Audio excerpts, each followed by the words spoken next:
La parole est à Daniel Simonet.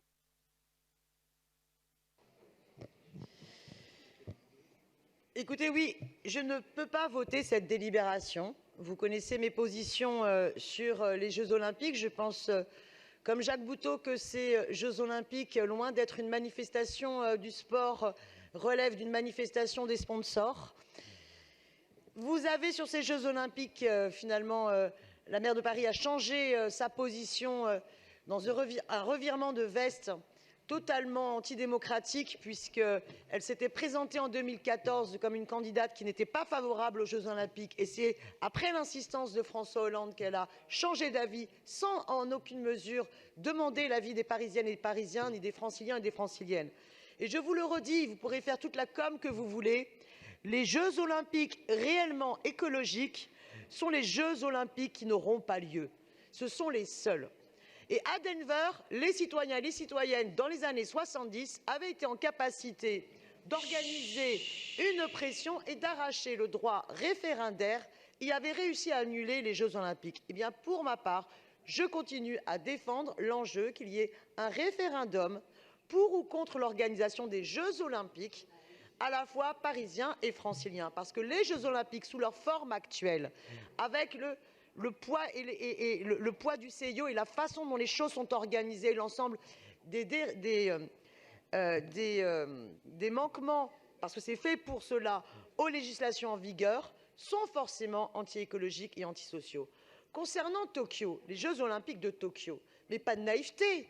Qui peut douter une seule seconde que ces Jeux Olympiques à Tokyo soient organisés pour autre chose que pour masquer la situation catastrophique post-Fukushima? On est toujours dans une situation où les réacteurs ne sont pas refroidis, où on ne sait plus quoi faire pour stocker l'eau. Résultat, ils sont en train de se demander s'ils ne vont pas mettre l'eau dans l'océan. Il y a des millions de sacs de terre contaminés. Ils ne savent pas quoi en faire.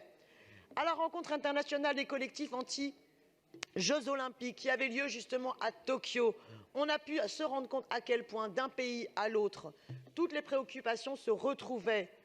Parce que à Paris, par exemple, comme à Los Angeles, les collectifs alertent sur le fait on ferait mieux à la fois de prioriser la lutte contre l'exclusion, la lutte contre le sans-abri, plutôt que de développer une gabegie financière pour quelques semaines de manifestations internationales. On est dans une situation aberrante. Maintenant, sur la délibération en tant que telle, transformation olympique, subvention de 395 000 € et convention de la ville de Paris et le CNOSF, et entre la ville de Paris, Paris 2024 et 3 associations. Comme cela a été dit précédemment, on nous a promis les Jeux Olympiques comme un accélérateur pour la pratique sportive, alors qu'en fait, à travers l'organisation des Jeux, on prend le prétexte de cette promotion du sport pour accélérer une surexploitation, pour faire de la promo des JO. Faire la promo des JO, ce n'est pas la même chose que faire la promo du sport. Il y a un soutien au sport populaire que la ville aurait dû mettre bien plus, pour laquelle la ville aurait dû mettre bien plus de moyens. Mais là, qu'est-ce qu'on fait? Eh bien, on va avoir recours à ces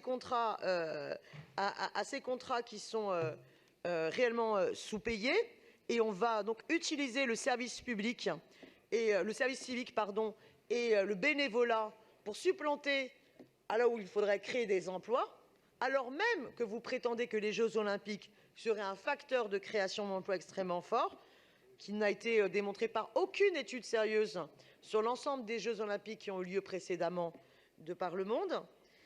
Et franchement, je vous le dis, tous ces soutiens au sport, que ce soit le sport santé, n'ont pas besoin, par exemple, des Jeux Olympiques pour être accompagnés. Donc non, je ne soutiendrai pas cette délibération. Et surtout, sur les Jeux Olympiques de Tokyo, ne tombez pas dans le panneau.